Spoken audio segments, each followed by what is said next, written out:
Okay, everyone, can you guys hear me well on the remote?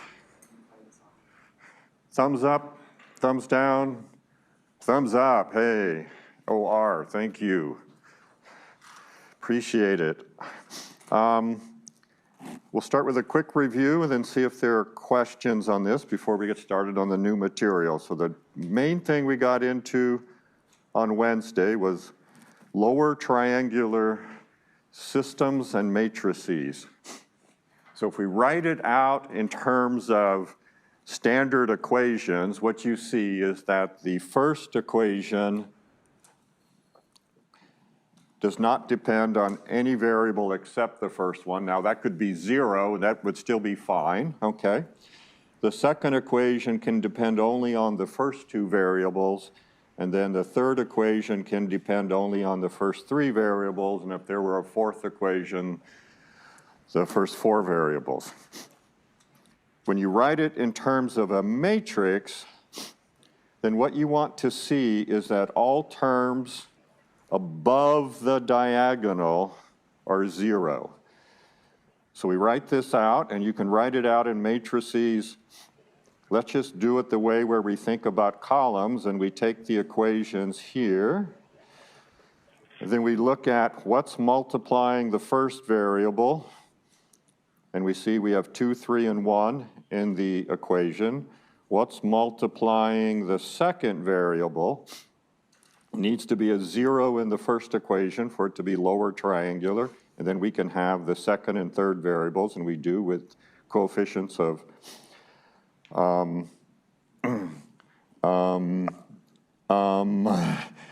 that should be, let's see, that should be, what's wrong with me? X2 is multiplying 0, that's right, minus 2, and then minus 3. I don't know what I was confused about there. We already got the 3x1 in the other one. Now we look at x3. What is it multiplying? And it's only showing up in the last equation. So let me do this again. x1 is showing up here, here, and here. That's the 2, 3, 1. x2 does not show up in the first equation, and then it's minus 2 in the second and minus 3 in the third. And x3 only shows up in the last equation. I mean, they're protesting a good cause. Oh. Whoop. Yeah. My bad. Question? Something about a column. Oh. Did you get it? No, but I think okay. Good. So we write it out in terms of a matrix, and we see the diagonal is 2, minus 2, and 5. And everything above the diagonal, which is the part here, is 0. So it's a lower triangular system. And if you write it out more generally with n rows and n columns, I have the diagonal here in red. Anything below, we just don't care. Those could be little stars, which is sometimes what you put for don't care, don't care, don't care. But we do care what's above the diagonal. That needs to be 0. So it's a nice lower triangular system. The beautiful fact about lower triangular matrices is we can calculate the determinant very easily. It's the product of the terms on the diagonal. And we know that the determinant is 0 if and only if at least one of those elements is 0. And if all of them are non-zero, then the determinant is not equal to 0, so our set of equations will have a unique solution. So when we look at this matrix, we don't need to mentally even multiply out the coefficients, because we just care about 0 or not 0. 0 or not 0. So it has a unique solution. Okay, so let's just do a quick little fake quiz.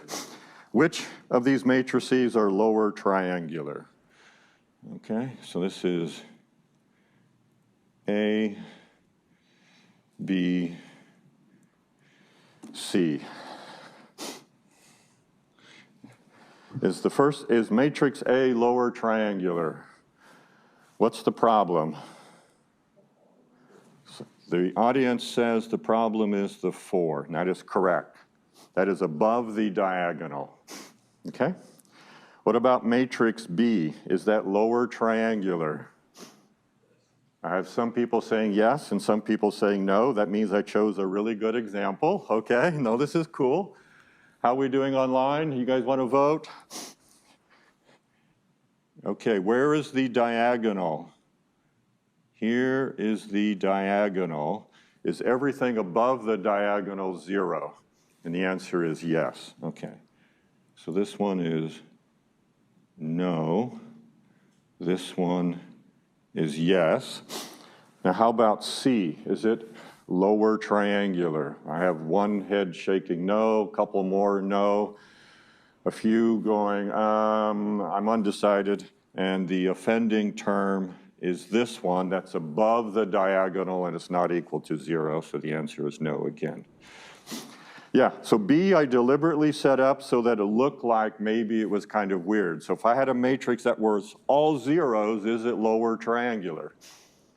And the answer is yes. I look at the diagonal, and below I don't care about all those zeros, and it's the zeros above the diagonal that I care about. They're all zeros, so if the matrix is all zeros in a square, it is still lower triangular. Cool. Okay, so the beautiful thing about these lower triangular systems of equations then is that solving them is very easy to write down as an algorithm. It's called forward substitution. So step 1, and this is where we left off on Wednesday, you isolate x1 in the first equation, x2 in the second equation, and x3 in the last equation.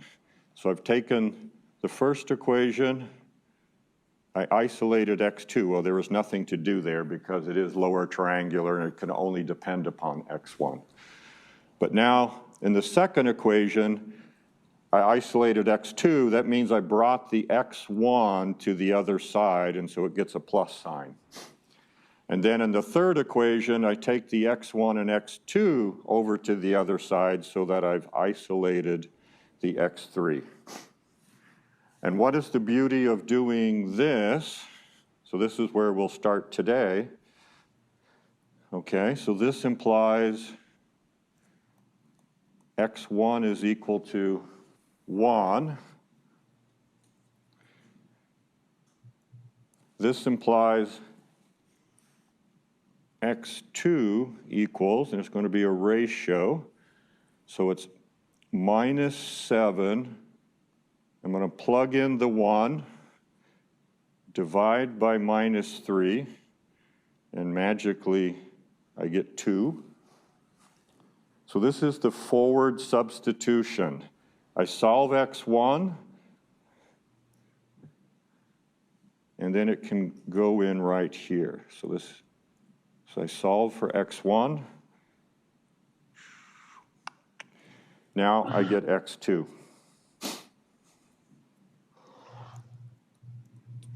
And here, this gives me x3 equals,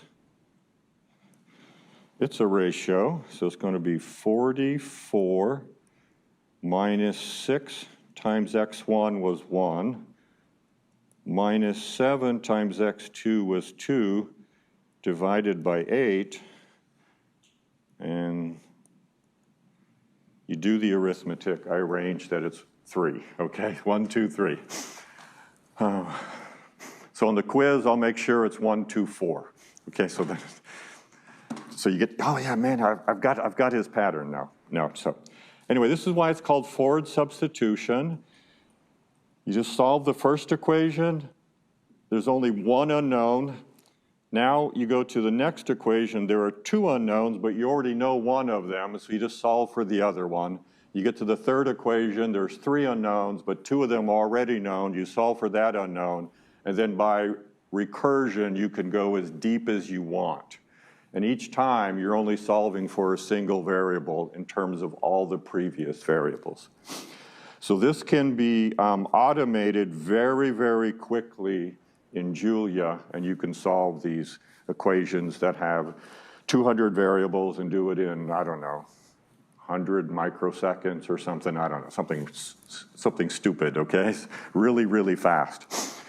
Now, I agree, right now it seems like something that's really particular and it would never show up in practice. And the answer is yes, that is kind of true.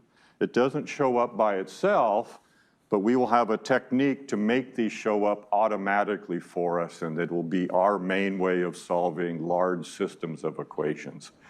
So every time we have a large system of equation, we will reduce it to solving actually 2 triangular systems.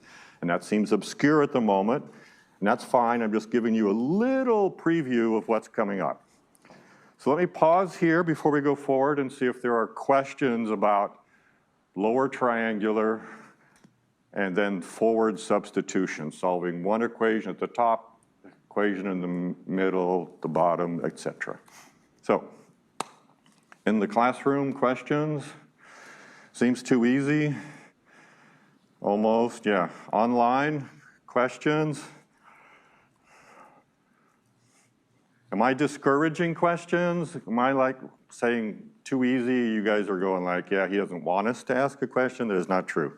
Okay, I just want to make sure I don't bore people too much, but beating a dead horse, etc. Okay, so do you see the pattern? I'm going to pop in the general solution as just pasting it in, and we'll go through it. And I think that will, whoops. I've got to insert image file. Okay, now I do it. Images, open, and oh, come on. It's not the one I wanted. But we're now in the right spot, so quick.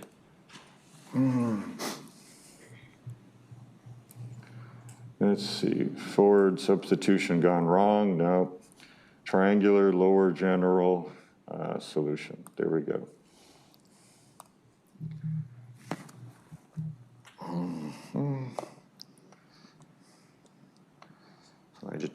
Slide it down, shrink it, and we'll be good.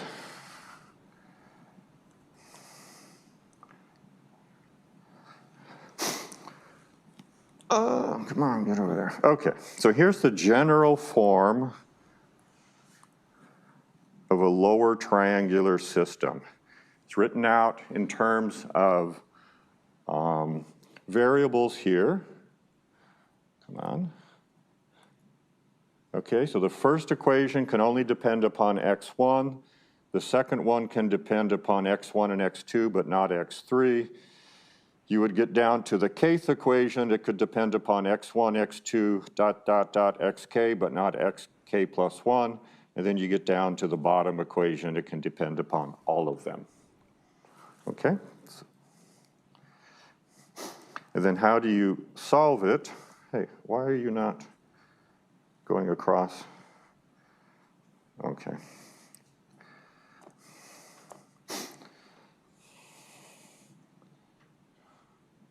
Want to be on a whole page all by yourself? We'll do it that way. Okay, so then if A11 is not equal to 0, A22 not equal to 0, and ANN not equal to 0, come on. Then we can just solve these equations, and we will not be dividing by 0. So we get the x1, we substitute it in, we get x2, all the way down to the bottom. So that's how you do forward substitution. And we will learn how to write a loop in Julia that just goes k equals 1, first row, k equals 2, we solve the second row, k equals 3, the third row, and each of these equations looks almost identical. Okay, so that's the key part. That's what makes it easy to automate. It's what makes it really boring for humans, but super great for a machine. Question, yes? What if A11 is? So the question from the class is, what do you do when AKK, something on the diagonal is 0? Yeah, so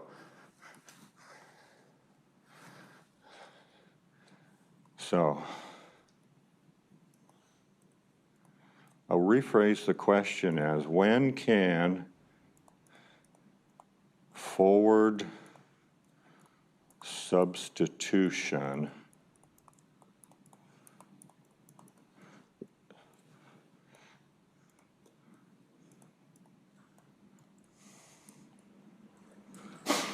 is that a fair rephrasing of the question? And from the class, they're saying, yep, that is true. And the answer is, when determinant of A is equal to 0. So the determinant, so I'm just going to write down a matrix equation, 2, 3, 1, 0, 0, minus 2, 0, 0, 3. I don't know. In my brain, those were kind of pseudo-random numbers. And then here's my other not very random numbers, all in a row, 4, 5, 6. Okay, we don't really care what's on the right-hand side.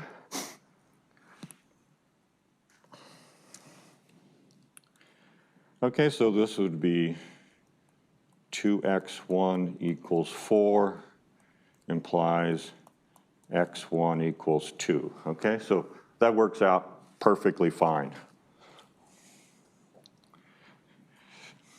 But this is 0x2 equals 5 minus 3x1, and that implies x2 equals 5 minus 3 times 2 divided by 0. Now, you would never divide by 0, right? Everybody agree? On purpose, okay? So let's add the on purpose part, okay? You have 75 equations, okay? So how many coefficients do you have? Well, all above the diagonal are 0, but you can count them all up. You'll have n times n plus 1 over 2, okay? So 75 times 76 over 2, 38 times 75. It's a big number, okay? Now, how many of those coefficients will you have gone through personally and looked at? Not very many, okay. Maybe this is part of an intermediate calculation that you're doing. So you easily end up with, when you form your matrix, something that is 0 or almost 0, which is the same thing. Dividing by 10 to the minus 15 is usually not a very good thing either, okay? So what you need to do is have checks in your code to look at the elements on the diagonal. That's a much smaller set. Okay, so you need to always check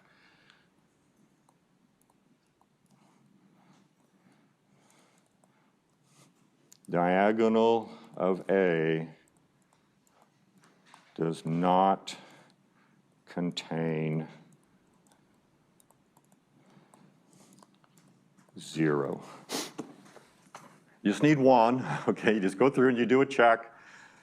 You can just extract the diagonal and multiply them and you get 0, that's fine too. The only thing not so cool about that is if you have 10 to the 14 from some bad calculation someone gave you and 10 to the minus 16 or something, you're going to multiply them and you get 0.01, you're going to say, hey, that's fine, I can divide, and I see it's just multiplying by 100. So you can be confused when you multiply them all out because of misscaling and stuff. So it's up to you. But that's the kind of considerations we get into. But we see that the offending value was this one, okay? And in Julia, it goes nuts, okay? So right now, as soon as you do that, then Julia goes nuts, okay?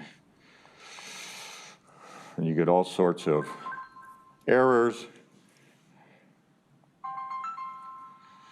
Yeah, I know. I have my phone so that I can do all of my stuff, and then I didn't put it on airplane mode. So my bad. Okay, yep, I did all my stuff. Filled out my COVID form. I did all of that stuff, but I didn't turn my phone off on. So thanks for the question. What can go wrong with forward substitution? It's when you have a 0 on the diagonal or close to 0, which will cause the same type of problem. But technically, if you have perfect arithmetic, that's the only thing. Okay, so unless there's further questions, that will close the lower triangular case. Think you can automate that with some help from us?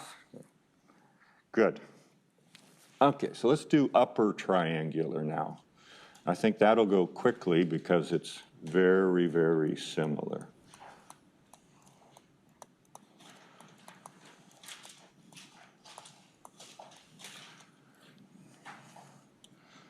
Make it an R, so it's actually a word. Upper triangular. There we go. Okay, so what does that look like? Well, we can have anything we want on the first row. We can contain all of our variables.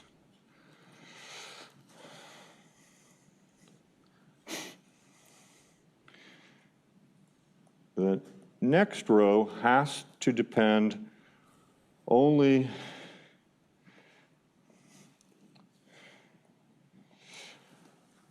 well, it has to drop its dependence on x1. It can only depend on the other n-1 variables. So for us, we have 3 variables. The first row can use all of them. The second row can only depend on the last 2 variables. And then the last row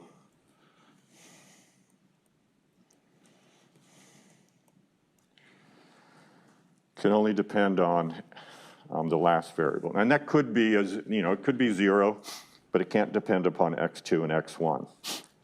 So when you write down this one, the triangular structure is even more apparent, okay, especially after looking at the previous stuff. So we see the triangular structure here. Let's write it as a matrix really quick. And so we have 2 in the first row, 0, 0. 3, -1, 0. 4, 2, -2. Okay? That would be x1, x2, x3 equals 24 -6.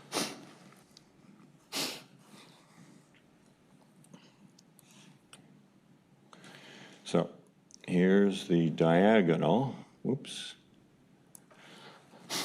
So for a matrix to be lower triangular, we needed everything above the diagonal to be 0. For it to be upper triangular, we need all of the entries below the diagonal are 0. All entries below the diagonal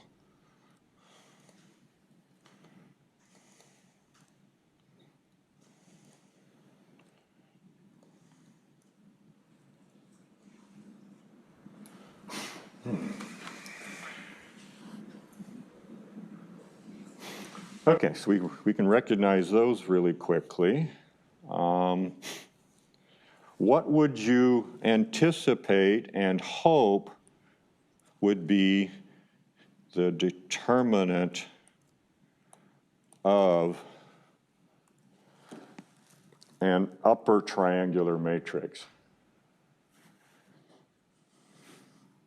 It's the same pattern as for the lower triangular. So the lower triangular, remember the determinant is the product of all the terms on the diagonal. And this is still true.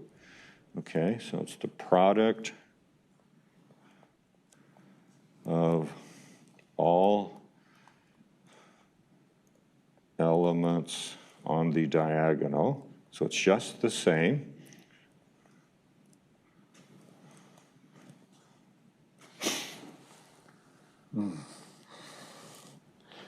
So now you only have one fact to really memorize. If you have a triangular matrix, it doesn't matter if it's upper or lower. The determinant is just the product of the elements on the diagonal. You don't need to say upper or lower. As soon as it's triangular, one or the other, the determinant is just this. Okay, so for us, in our example, if this is A, determinant of A is 2 times minus 1 times minus 2. And I'm not going to say what that is because I don't care. I mean, okay, I can do it. It's 4, okay? But only thing we care is that there's not a 0 element on the diagonal. So this system will have a unique solution as well. Okay, so what's the solution method?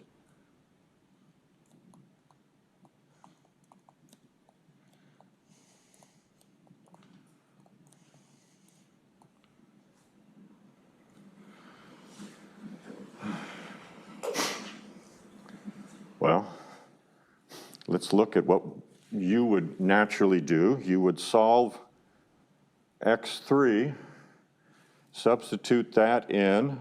You'd solve x3, substitute that in, and then you can solve for x2. And then once you know x3 and x2, you solve for x1. So you work from the bottom up. And that's called back substitution or backward substitution. It's just the opposite of the other one, okay? So it's called back or backward substitution.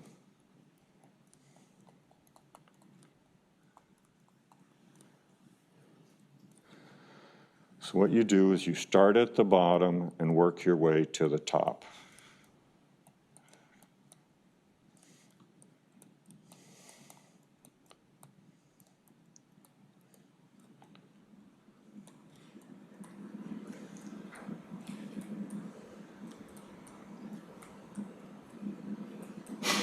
Okay, so it's just as much a gift when you have simultaneous equations and the matrix is upper triangular as it is when it's lower triangular. So let me give you a chance to catch up on the notes there.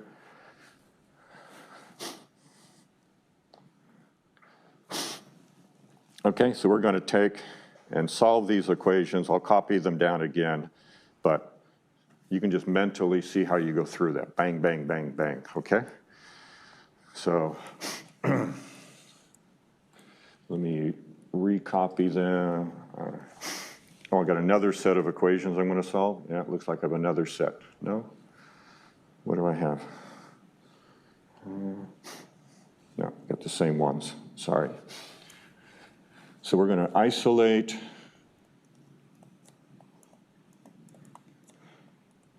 x3, x2, x1. Okay, so at the bottom, we have x minus 2x3 equals 6. We have minus x2 equals 4 minus 2x3. And we have 2x1 equals 20 minus 3x2 minus 4x3.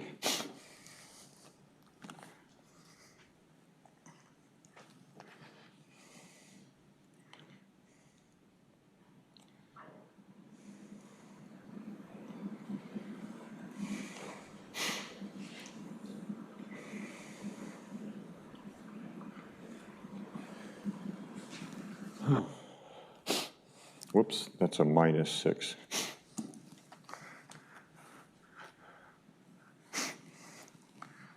So we get x3 equals 3.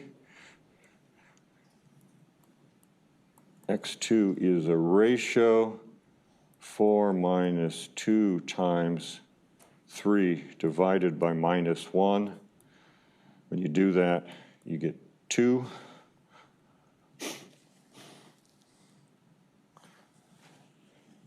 And then finally, x1 equals 20 minus 3 times 2 minus 4 times 3. You divide that by 2, and you get 1. Okay, so you just work through the arithmetic and solve them from the equations. You solve them from bottom to top. I have a question. Question?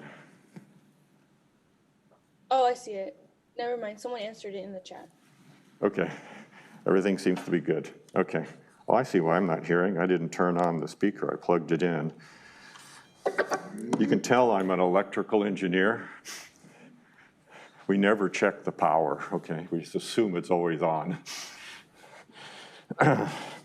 Whereas an ME would have immediately done that, okay? Okay, so the upper triangular systems solve from bottom to top. This is the way we solve them. We check them by looking at the diagonal. Everything below the diagonal should be 0. The determinant is the same. It's the product of the elements.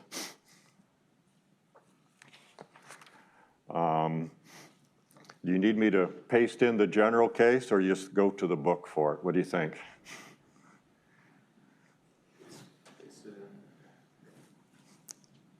Paste it in. Okay, I think that's what I heard. So let's paste it in. Insert. That way it's in the notes, right? Image. File. Bingo. And triangular upper general solution.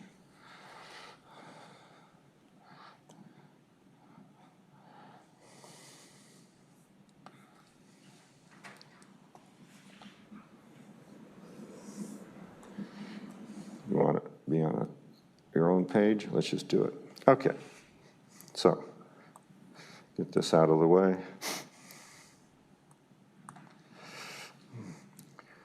So the general form of an upper triangular system, the first row can depend upon all of the variables.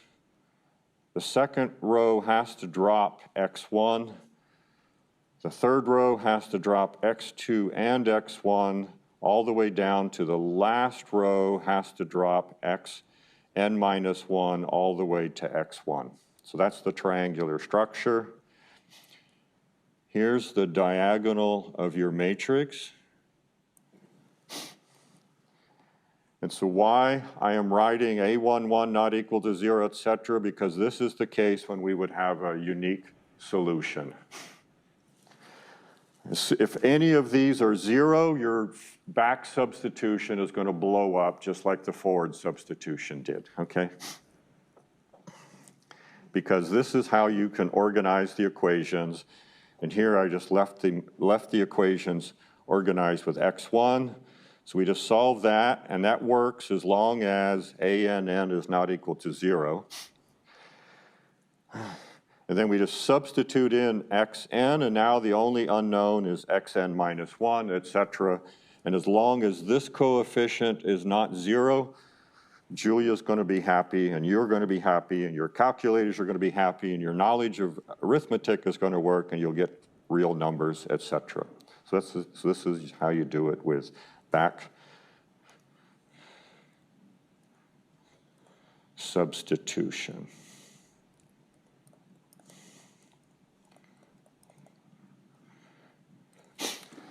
Okay, and so humans, 5 equations, 5 unknowns, triangular, we can do that pretty easily. 20 equations, 20 unknowns, that would be considered almost death, okay, by boredom. And hundreds of equations, hundreds of unknowns, that would be simply untenable. And everybody would drop Rob 101 immediately. Okay, so the quizzes will only have 2 or 3 variables.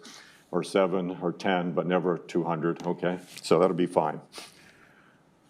Questions on triangular systems of equations in general then? Question, yes? Are you saying recursion when you're solving them? Recursion? Are we supposed to use something recursive or will you do better? Yeah, so the question is it a recursion?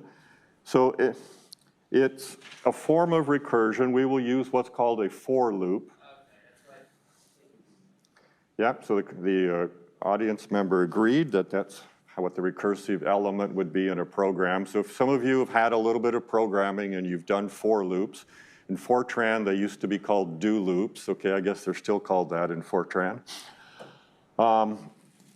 Yes, we will learn how to put something in a loop. And what we'll do in Julia for you is we'll first teach you how to isolate the elements in the equations in a cell.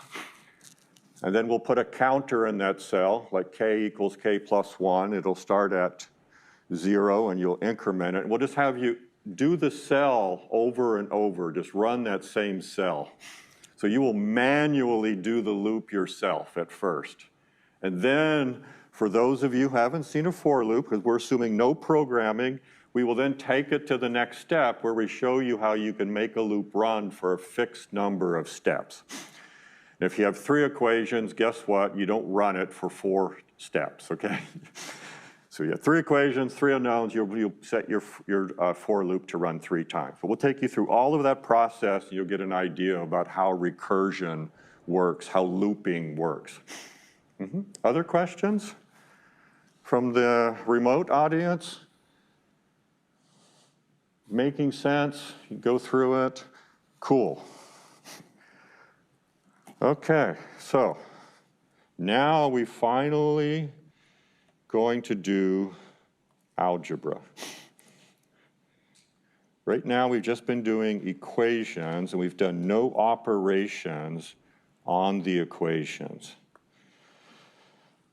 Okay, chapter 4.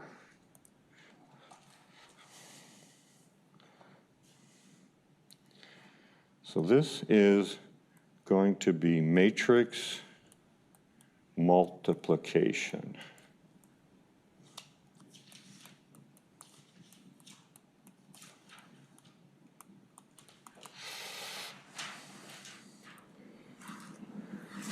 Okay, so now we're starting to enter the big leagues.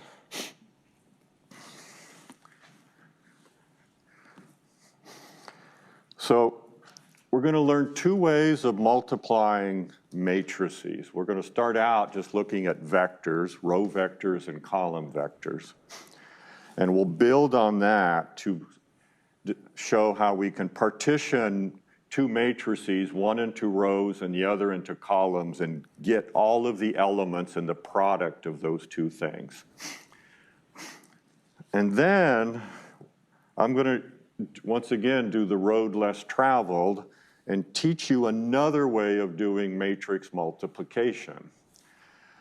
Now, it's a way that when you're doing multiplication as a human, it is not very natural. But when you're a computer, you just don't care. And this is computational linear algebra. And this second way of doing multiplication is going to be the key to us taking a general square matrix and decomposing it into a lower triangular matrix and an upper triangular matrix. And that decomposition is called the LU factorization. We're going to take a matrix and write it as a product of lower and upper. Okay, we'll do that by Wednesday of next week, maybe even a little bit on Monday, we'll see. That will show you how you can reduce every AX equals B problem to lower and upper solutions. You'll do one problem with a back substitution, and you'll solve a second set with forward substitution, and you will get the solution to the overall system. Now this scales to 1,000 by 1,000 equations, 10,000 to 10,000 equations. That's why we're doing it.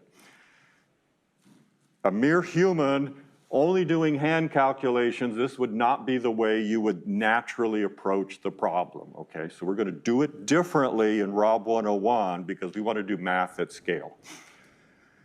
Okay, eventually you're gonna believe that because we keep saying it over and over and then you start doing it. But we're gonna take the road less traveled. So we'll learn how to do partition matrices into rows and columns, how to multiply them, and we'll do some row swapping and things like that a little bit later, but the main thing is we'll start with doing a row vector times a column vector, and then this will lead us to the standard definition of matrix multiplication. This will be the definition you'll see in every other class, okay? But you will know secretly another method, and you can go on campus and talk to all the math majors. They will not know the second method of doing the matrix multiplication. You can go talk to 90% of the grad students. They will not know it either, okay? You excited? You're gonna know something that others don't? You should, okay?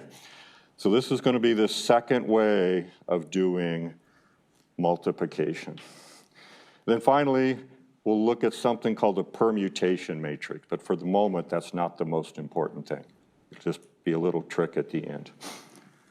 Okay, so let's do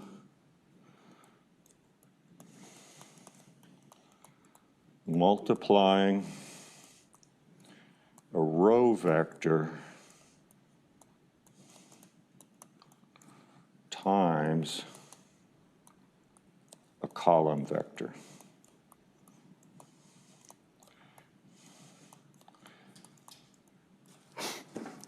So vector-vector multiplication, is that matrix multiplication? Well, a row vector, okay, so I'm going to have A row equals A1, A2, AK, okay? And then I'll do B column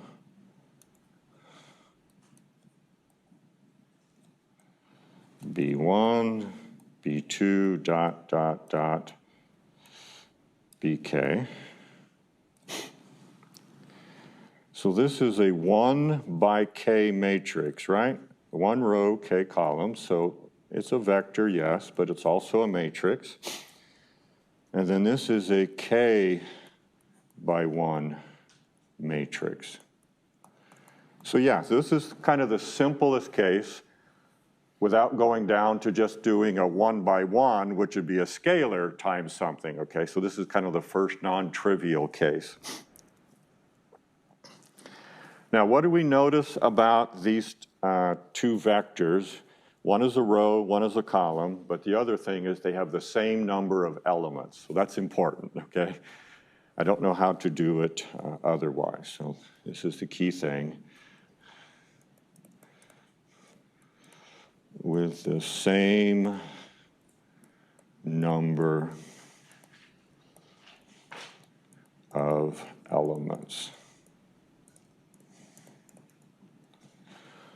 Okay, so I want to define the product of those, that row vector times the column vector. Okay, so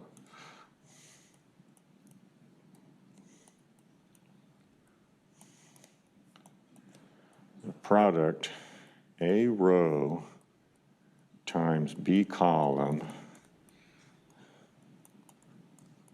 is defined as follows.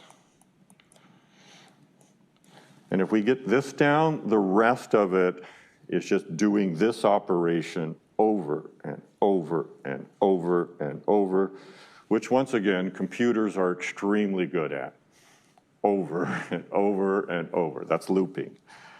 Okay, so the product is A row dot B column is by definition equal to, now, question,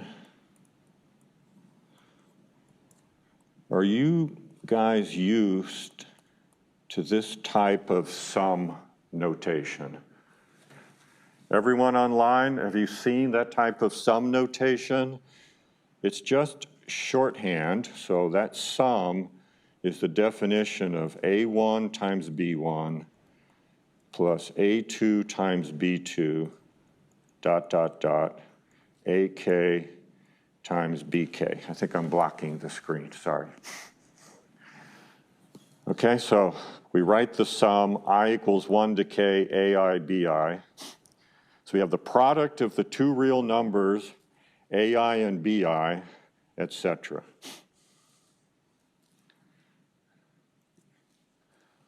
Okay, let me write it a different way. It's the same thing. Write out A1, A2, dot, dot, dot. It's supposed to be three dots, AK, B1, B2, my dots, BK, by definition, is equal to. Now this is one of the points where if we were on the board, it would be easier for you guys to see.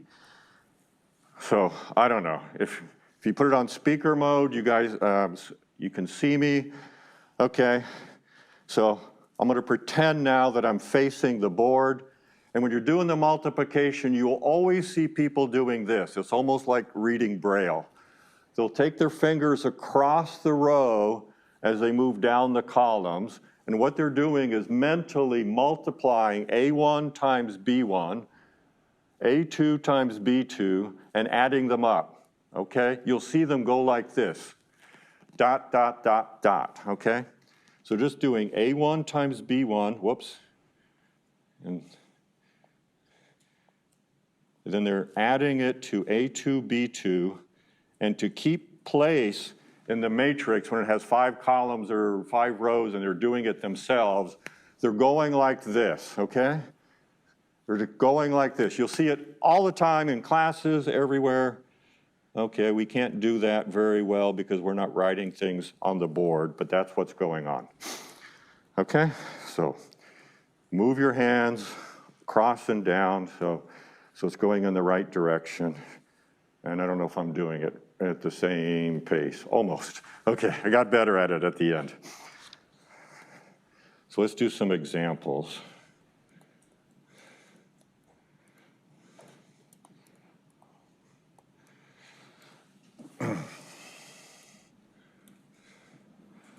Let's do a row, and I know I'm kind of beating it to the death by calling it a row and then I write it out, but that's my way in the beginning to make it really clear what we're doing. -1, +2, -3. Okay, so there's my row vector, 3, 2, 1. There's my column vector, -1, +2, -3. Then A row times B column equals, and I'm doing this, and I'm doing 3 times -1, -3, +2 times +2 is 4, so that's all adds up to +1. And then I'm doing 1 times -3. Did I get -2 at the end? I hope so, okay? So 3 times -1 plus 2 times 2 plus 1 times -3. And when you add all that up, you can check at home, it's -2. Okay, we got 1 minute left, so let's do one more. A row is 4, 5, looks like 56. 6. And B column is 1, 2. And it is not a typo, okay? And I'll write it in red so you know exactly it's not a typo. If I try to multiply the row vector with 3 elements, 4, 5, 6, times the column vector with 2 elements, 1, 2, I get error, undefined, nonsense. It's not defined, okay? So it's undefined.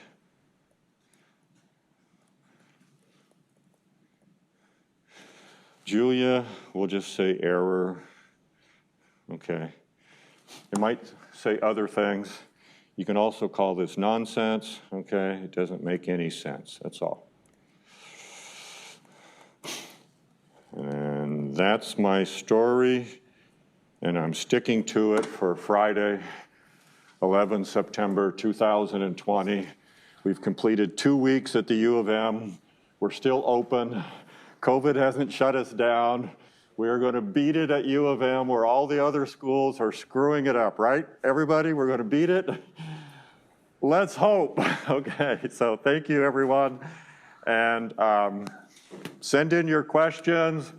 Really appreciate all the typos people are finding. They're really subtle. We didn't catch them in the proofreading. And the nice questions and catching the problems in quizzes. It's all fantastic.